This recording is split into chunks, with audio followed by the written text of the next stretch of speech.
So, Sam, welcome to the Gravytrain. I have Sam with me from a business called Ultra X Global Ultra Marathon Series. How you doing, Sam? Are you good? Yeah, very well. Thanks so much for having me on, Kevin. Excellent. So, I've done a little bit of research on you, Sam, and the business. And one thing that I picked out of that was something that you said on maybe another podcast that said marathon is not long enough anymore. As someone that's run a marathon, I think is plenty long enough. So tell me about how you got into the world of ultra events. Yeah, you put me on the spot there. A marathon is definitely another sport many people, and I definitely don't want to put that message. The marathon is a really tough and amazing thing. I think Yeah. I completely stumbled into the space by accident. When I was in my early 20s, I was looking for a challenge, Yeah. and kind of found something which I thought was, one of the toughest things I could find, and it was an ultra marathon in the Sahara Desert. And the idea was that I was supposed to, scratch this itch, do the event, Yeah. and then move on and kind of have that on my mantelpiece forever and kind of Yeah. be done with it. And what happened is that I loved it, and I had an amazing experience. And I also found it quite frustrating how so many of my peer group, my friends, my family, well, firstly thought I was crazy, but also thought they couldn't do it and were convinced Yeah. they couldn't do it. And so I was like, if you don't want to do it, fine. I respect that. But I would love you to believe that you could do it because Sure. Yeah. because these things are possible, with a bit of training, a bit of determination, etc. And they are really amazing, transformative experiences, which will kind of affect every different part of your life and your kind of worldview. Yeah. So that was kind of how it started, and at the same time I did that, I was also um, basically looking for kind of business opportunities. I mean, I was training as an accountant at the time, but the only reason Okay. I did that was because it was 3 years of exams, which would basically put off a decision. Uh, Right. Okay. so I was kind of looking for opportunities, and this kind of came at the same point where I was like, wow, this space, this endurance space is growing fast. Yeah. Yeah. And that's like, I guess, what I kind of meant by that phrase. Yes. You know, Yeah. Yeah. a marathon is, a huge achievement, but it is amazing how many bigger things there are now out there, and Yeah. For sure. Yeah. necessarily harder. They're not necessarily more difficult, but they are longer, and they are different. And so Ultra X was kind of formed based on this idea. This endurance space is growing. People are looking for different experiences. Um, and how can we kind of serve that space? How can we create a brand? And how can we try and make it a little more accessible, which kind of contributes to the growing of that market? And that was, Yeah. yeah, I guess 8 years ago.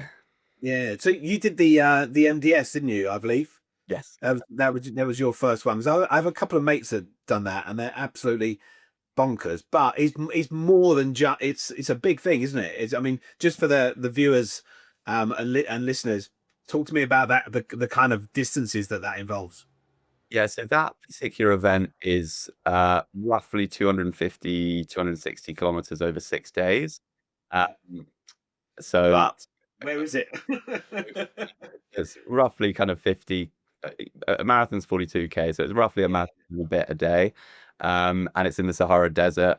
And which is probably the most challenging thing is you carry everything you need for the entire week. So Yeah. all of your food, your sleeping bag, your roll mat, everything you basically need for survival is included in what you carry. So it's quite difficult to run actually at all because you're kind of just Yeah. Sure. Yeah. moving. And yeah, it just seemed like an adventure. And to be honest, and like so many things, like probably starting a business, I had no idea how all of the little challenges you would find along the way. Yeah. Um, Hmm. and but I signed down, and unfortunately I had enough time to kind of think about it and work out what wouldn't work and what would work, and I got through it, which I guess is the kind of main thing. And I think that's the nice thing about I think this space, the ultra marathon or the Yeah. extreme endurance, is that it's not actually about the time at all. You know, if you did a marathon at the weekend, Kevin, I guarantee you'll go into the office in the morning and someone will say, okay, how long did that take? You do it sub 4, you do it sub 5, and that's Yeah. a lot of pressure. Whereas I guarantee you, no one is going to care No one's going to run. to do Yeah. sub. I'll say, did you do it? I'll go, wow, that's amazing. Which Yeah. in a funny way does take the pressure off a little bit.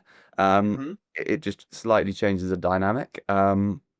So yeah, that was It's more about getting through. completely, yeah. Which Yeah. also means it's less, competitive. It's less you versus me when you're out there on the start line. It's more of a kind of team. Let's get to the end of the week together, and have Yeah. and kind of enjoy it as much as possible. So so you did this event? I mean, there's a big difference between doing something that I mean, you loved, you enjoyed, to then turning that into a business. Clearly, you saw an opportunity, which is great. But what was the how did you took the decision to do it? How did your first event go? What was that like? Well, so the way it worked is that actually I got introduced to a kind of mutual friend Yeah. about a year later, who at the time was organizing an event in Jordan. Okay. That is now Ultra X Jordan. At the time, it was called the Wadi Rum Ultra, and Yeah. at the time, it was like a under 20-person event. It was more of an expedition, um, Sure. Yeah. and we essentially kind of got talking with the same age, a lot of kind of slightly different skill sets, but and we were both kind of ambitious and looking to do something, and we Yeah. actually decided to basically start from scratch again, rebrand, try and create a series and a brand, and use this event, which kind of wasn't quite well, it definitely wasn't a business at that stage. It was just a bit of a Yeah. passion project, um, as kind of the launch pad. So that was our kind of first event, and we directed it together for the first time in 2018, and then 2019 was the year it became Ultra X, Yeah. officially. And then So we, how many people were on that first event? I think about 50, just over 50 people. The first, well, I mean, the first Ultra X one. I think the first official one ever, the Wadi Rum Ultra, which is now, I think this next year is going to be the 10th edition of that event. Is it? Wow. Had like 6 people. Yeah. But it's a start though, isn't it? Yeah, You know. yeah, yeah, and I, yeah. I would say how many I mean I looked at the list of events. There's a whole huge list of events. So what's your sort of pool of competitors or participants look like? It's obviously a lot bigger than the six in the first in Yeah. the first event. So we offer now quite a few different formats. So at the beginning, and our initial goal, because of what really we loved and how kind of what we wanted to differentiate ourselves, was 5-day events. So similar Yeah, format to Marathon des Sables, yeah, 5 days, beautiful locations, real like bucket list experiences, but really focusing on that accessibility piece, like how can we make it different and more friendly and more supportive. So things like we have therapists, so like osteopaths and physios at all the checkpoints, and at the end, to get people through, we carry your bag for you. You don't have to put everything on your back, and little things like that. We provide hot water, so you don't have to have cold meals. So little things like that to make a bit of a difference, but very much focused on the 5-day. And then, so 2019 was our first year of trading. So not a good time to start an international events business. So over kind of the 20 to 2022, we had to pivot quite a lot, and we ended up leaving the pandemic with 3 5-stage events, which was the events we kind of launched with in 2019, but actually quite a lot of UK based events, because we we basically focused on our kind of audience in the UK and tried to create a series of events which would work if we couldn't travel. yeah. Okay, yeah, So sorry, this is a long-winded way of answering your question, but essentially now we have 12 events over the course of the year, but actually only 3 of those are 5-stage, 220-kilometer events. The rest are kind of what we call our 110, so they're weekend events with yeah, 60 kilometers on a Saturday, 50 kilometers on a Sunday. You can stay overnight in between, but also they've got kind of a distance for everyone. So you can do the okay, first day, you can do the second day, you can do a 25K on the Sunday. yeah, Um, Next year you can do them all in 1 go. So our 5-stage events generally have between 60 and 150 people. Our 2-day events have 500 to 800 people. And then we do have one event, which is just a 1-day thing with no camping. And that is like 900 people. And next year will be well over 1,000.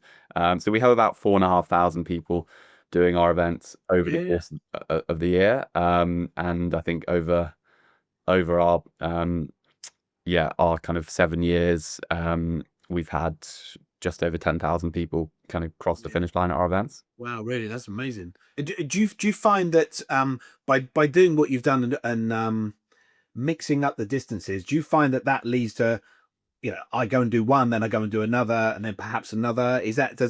The retention of your customers, is that must be pretty strong, I'd imagine.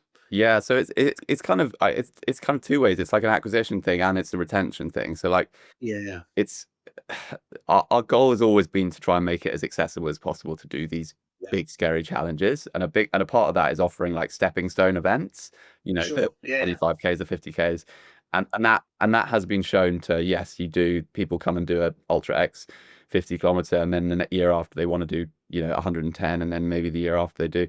But you're completely right. It's also a retention piece. And actually what we found, which is quite interesting, is that a lot of people, their first Ultra X is the big one, is the 5-day one, because they're like, I want to just tick it off. I don't want to have to go back. I just want to train once, do the big one. I'll have that photo forever, and like, great, done. But it's addictive, and it's, it's sticky.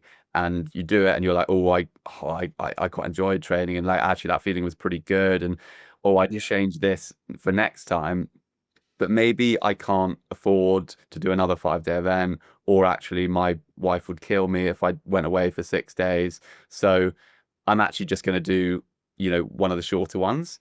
And actually, so we get this funny thing where yes, the people go up distances, but they also go down distances. And the people that do the 5-day events as their first thing, actually, then you find them doing 2 of your weekend events every year. So it's and a big part of our kind of original business plan was real focus on that kind of lifetime customer value. Is like, how can we create an environment that means that people will come back? Because a lot of our competitors in the space, a lot of the people that offer events like us, and there's a load of amazing events out there. And, I'm a runner now and I do them, and, they're brilliant. But actually very few have series, and very few have kind of, so you go and do an event and you have an amazing time, but actually, do you want to have the same experience again the following year? And I think the answer is generally no, unless you're just trying to beat your own time. So our kind of philosophy was always to try and offer, a quality experience, knowing that you get a quality experience, but then there would be a next event. There's always the next thing. Yeah, could be a different country, could be slightly different distance, but like you say, it's an experience, isn't it? Completely, yeah. Yeah, absolutely. How do you go about finding new customers?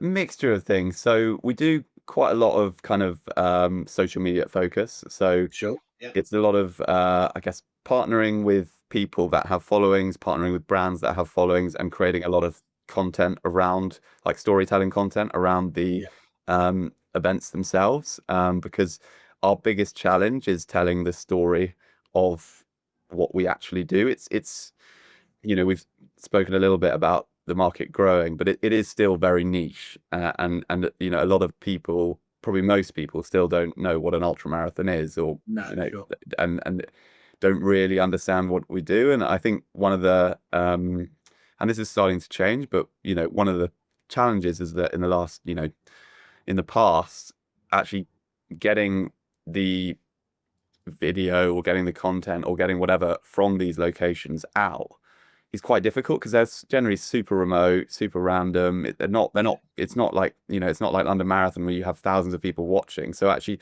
getting that kind of storytelling across has always been quite big. So a lot of kind of content focus has kind of been our go-to-market strategy.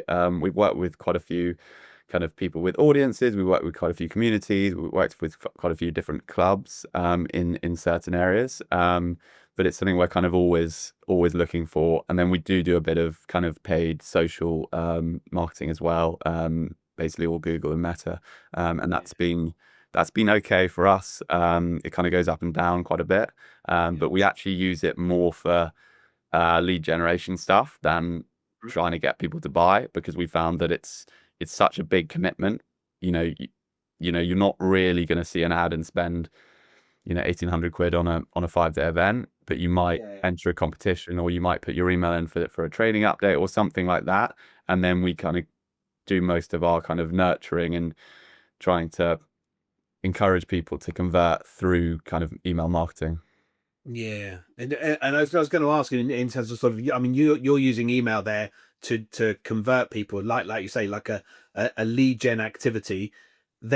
You pique their interest, and then what you're then trying to do is kind of draw them in, get them to sign up. What does that how long does that normally take? That's a very good question. I think the mean time, and it's quite difficult to really tell, because every different marketing platform will slightly skew it towards whatever they want you to tell, whether it's Google or Meta. But I think we reckon it's about 25 to 30 days is the average if you go mean. But then if you look at the median of people that are actually, when signing up, it's like 120 days. So there's some real skews where people hear about Ultra X, and a lot, some people, particularly for the shorter distances, they'll sign down straight away. But actually, there's a lot of people who will wait, 2 years, or they'll say, okay, I want to do Ultra X Jordan in 2027. I'm gonna start thinking about it, and they actually do that, because it's such a, it's such a big commitment, and that working out that from like a marketing side, and like how it's really hard allocate your budget and things like that is really hard. It's not like you're I'll do that next week, or these are things that serious, they take serious consideration, don't they? And that little spark, that little kind of, like you said about scratching that itch, it's it's interesting, that is. So what does what would you say? I mean, you've had the business since 2018, 2019 officially. What's been the most challenging time? Would that be the pandemic? In many ways, yes, but I think more so looking back, like at the time, it was just incredibly frustrating. Sure. We weren't able to operate. We weren't really able to do anything, and we were so small at that stage that we were, in a way, we were lucky. We could, all of our costs were marketing and putting on events, basically, and the two co-founders, whatever they took out, which was zero. So we could kind of shut up shop and wait, but it was just really frustrating, because we kind of put everything on the line, left our jobs, committed a full year, and we'd had a great 2019. We really were ready to kind of scale and grow. And what COVID did to us was basically stopped us, but also made us kind of be quite reactive. And we didn't have a choice. And I look back now, and I'm still like, we did all the right things. It basically meant that we came out of COVID with a business model which was not one we'd planned, and we had spent a lot of time planning our kind of go-to-market and our model, and who we wanted to be, and our branding, etc. in 2017, 2018. So I actually think the 2 years post-COVID were the most kind of challenging times, because we kind of had an event roster which wasn't necessarily the one we initially planned for. We're in a really difficult inflationary environment, where everything, event wise was, up 10 to 20%. And I mean, in events, you typically set your prices kind of a year in advance, because that's when you open registrations. So we'd set all of our prices for all of our events. And this is kind of an industry-wide problem. This isn't just us, but we'd set all our prices a year in advance for our events. All of our costs had gone up. We didn't want to, and in some ways we'd actually been we'd reduced prices, because we are so conscious that we needed to get people in, and this was a really difficult market. So even for the events which sold really well, our margin was basically nothing, and for the events that didn't, we just lost money. So really frustrating. Really frustrating, and really difficult. And so I think that kind of 2 year period where we kind of had to review everything, look at where we were, scrap a few events, change a few things, really like quite drastically increase our pricing at kind of midway through that point for the year ahead, which then comes with it like, the Yeah. political situation of having to like explain that. And yeah, I think we've just about now kind of got out of that, and we're kind of back on a kind of good trajectory. But yeah, it just kind of it threw us all a little bit, and took a bit of recovering from. It's interesting, isn't it? Because we talked earlier about the pandemic, and in some ways, the pandemic seems like just the other day, but we were 5 years ago. We were right in the middle of it, weren't we? It was very, very strange. But I know, I mean, I've never done an ultra. I've done a marathon, but I do a lot of cycling, a lot of cycling events, and I know during the pandemic we couldn't wait to get going.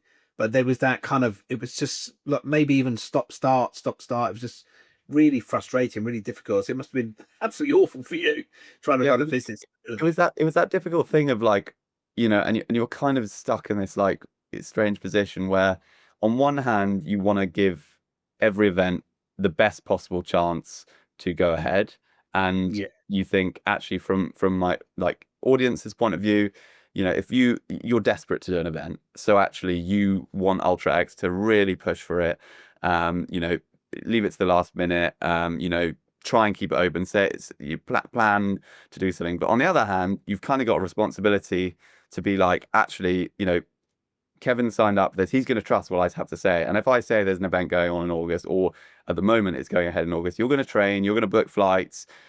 And actually then when someone else changes the rules, then you get really disappointed. So it's like how aggressive do you want to be / how conservative do you want to be? Yeah. And many people just shut up shop completely for the year. We kind of did a bit of a mixture. We definitely got it wrong sometimes, but we also got it right sometimes. Yeah.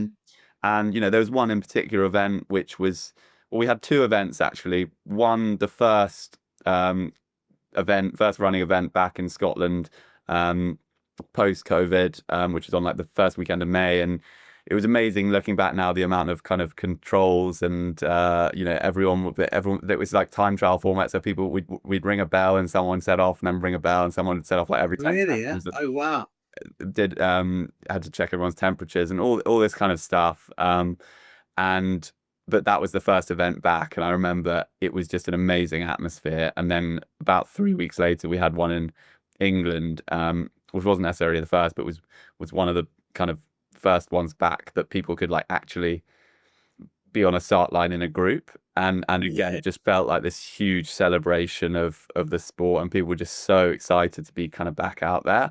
And that was amazing. But yeah, like we had an event in the Azores, which I think had to change dates like 4 or 5 times over 2 years, which is just is not ideal. Yeah, I was entered for the Barcelona Ironman it would have been, I think it was 2020, and that got moved to 2021, and then I think it got moved again. I can't remember, but then I got injured, and I've never done it, never did it. It's just so annoying, But it was just it's not something you pick up and do in a few weeks. They're major events, aren't they? Okay, what in terms of the things that you do, sort of looking back over the last, so 2018 was his kind of like 7-8 years or whatever it is. What would your advice be to other founders thinking of making that leap and starting a business? It's a big thing doing it, and that's one of the things when I talk to other founders, everyone shares like a sort of like a common trait, if you like. What would your advice be to people in an hour about starting their business? I mean, I think firstly, there's always going to be reasons not to. And humans are incredibly good at focusing on the negatives and the reasons why not, and the reasons why it won't work. And I think that shouldn't prevent you. And all of the best things kind of we've done, and I've done, have been when you've just kind of leaped in and done it.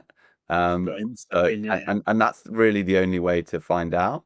And rather than treating the things you're concerned about as problems. And we talk about it a lot in live events, because live events never go to plan. There will always be something you have to deal with, but it's not a problem. It's just there's things that happen and you have to find solutions. So rather than seeing all the things you're concerned about as issues, it just focus on the solutions for them. And I think that's a really good, a much more positive way to look at things. And then I think when you do start being incredibly specifically at first, everyone, you'll have loads of ideas, you'll be energetic, you'll want to do everything, but I think really working out how you're gonna know whether something's working or not is I mean, we've done so much over the years, and so much has worked really well, and so much hasn't, and then so much we don't really know. We've because in a startup you're gonna grow, and it's like trying to work out what's good growth, what's bad growth, and what's kind of normal growth. And it's quite difficult, if you're an event, or you're an e-commerce, or whatever you are, and you're comparing year on year, you can say, okay, we're up versus this year. But if there's no last year, or you've got 2 years of trading and you're growing, it's quite difficult to say, okay, like, you're obviously up, but it's like, okay, why are you up? Where's that coming from? And I think over the last 6 years, 7 years, we've done a lot of different initiatives, and I can tell you that some definitely work, and I can be quite specific about them. But there's a lot which because at the time we didn't sit down and say, this is how we're going to measure it, this is how we're going to find out. We're just not sure. And I think when you're trying to scale something, that's the secret sauce. So Yeah. I would say, when you've got 100 ideas at the beginning, focus on 2 or 3, and before you even start, work out how you're going to measure if it's success or not, because otherwise you just waste a lot of time and you don't learn. So I think, trying to create an environment where you are going to learn from your mistakes and your successes is huge. What was the point that you and this you might not be able to answer this? I ask this question to almost everybody. But what was the point, the moment of realization where you thought, this is a completely legit proper business that I've got now? I don't know if I'm Yeah, most people say I don't even know whether I've got that now. Well, yeah. You've got how many of it? So you've got 12 events, right? You've got 4,000 participants. You must be doing something right. So but have you not? I mean, I guess you're on this different bit, aren't you? Yeah, and I think it's classic, isn't it? It's very easy when you're in the thick of it to kind of always think, as I say, the next problem, the next challenge, this week's thing we've got to do. But yeah, stepping out and being like, yeah, as you say, we've got 12 events, 4,000 runners. Like, we're doing things doing things 12 months ago where we'd have been like, why are we doing that? Or why, how does it look like that? I can't believe it. Yeah. So, but in answer to your initial question, I don't think there's one specific moment, but there's a lot of times where people, your customers, tell you that Sure. they Feedback. they believe in you, or they say, this is amazing what you're doing, or they say you've got, you've created something incredible, and things like that, where you're like, oh, okay, yeah, this is real, and it's really having an impact on some people, and we do have a kind of a real product, and not that real positive moments, that feedback. Yeah. And what about the low points? I mean, you might in the number of years you've been doing it, how many times, or give me an example of one of the time when you've been pulling your hair out, wondering why on earth you're doing it.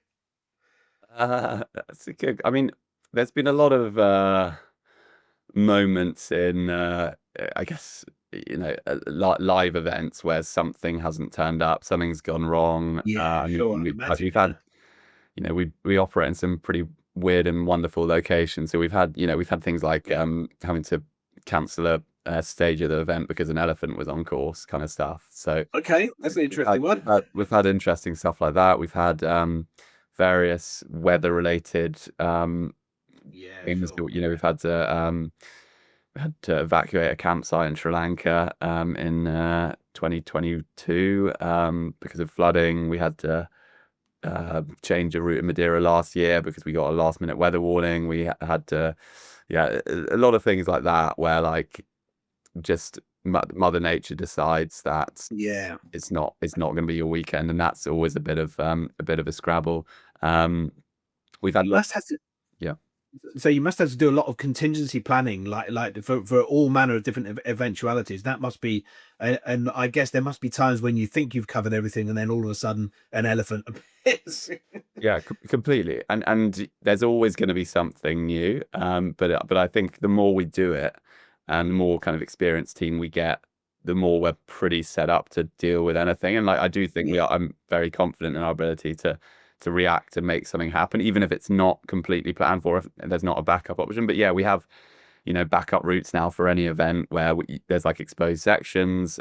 We have emergency actions plans, emergency evacuation plans, like all these kind of things. What if scenarios. Yeah, and I think then the other thing which we've kind of had to manage is just cash planning at different points over the business. I think you know, that's what I think as any growing young business is kind of Cash is can king. be a bit of a bane. And I think there's been many times, particularly, you know, 2 years post COVID, where, you know, you look at everything you owe, and you look at how much cash you've got in the bank, and you're like, okay, we need sales to work this month, otherwise we're kind of dead.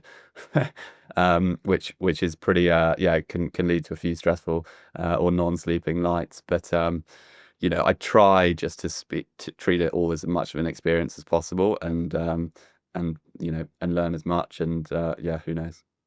So what is it? What is the? Well, it's kind of one final question. What does the rest of 2025 look like? We're nearly halfway through. You've got 12 events this year, so maybe you've had some of those events. But what does the next 6 months and then beyond into 2026 look like for you? Yeah, so we've got 12 events. We've had 4, so we've got 8 still to go. So this year is actually a bit of a restructure year for us. We've kind of slightly changed our kind of core model, and now work with a lot more freelance kind of people, kind of particularly in the operations department. So like delivering the events. People you bring in for each event. Yeah. Exactly. So we have quite a small core team, and now we work with a lot of kind of contractors. But really our focus is on kind of leveling up in 2026. So we kind of, I guess we have 3 categories of events now. We kind of have our UK events, which are really strong. And we are adding, basically, we're upgrading all of them for next year. So we're adding new distances, improving the venues that we start and finish at, just basically leveling up them with a view to kind of make them huge next year, kind of all 1,000 plus events. Our European events, we've got 3, and it's kind of funny. We have, I mean, 90% of our audience are UK, so everyone who travels there is UK, which is great. But there's also a huge opportunity to attract a local audience. I mean, Sure. You know, it's kind of, I mean, if you were, you know, walking out your front door and you found a trail running event going on in Sahara, and suddenly there's 90% of them are French, you'd be like, what's going on? So like, It just yeah. So like we've got a real kind of, over the next 8 months, a real focus on working out how we work with kind of European partners and sales partners in each of our locations to grow the event domestically there. And then we have our kind of 3 5-stage events. And for those, we're just making some small refinements to kind of really hero them as our kind of, you know, top level. That's what you should be aiming for if you're gonna, and that's really what Ultra X is about. So yeah, basically the idea is that we're using the next 8 months to obviously deliver, you know, eight really great months, great events, but also kind of set ourselves up for a you know, a huge 2026. 2026. Excellent. Brilliant. Sam, it's been lovely having you on the show. Thank you so much. I really appreciate you taking part. It's been a really good chat. Really appreciate it. Thanks so much for having me on, Kevin.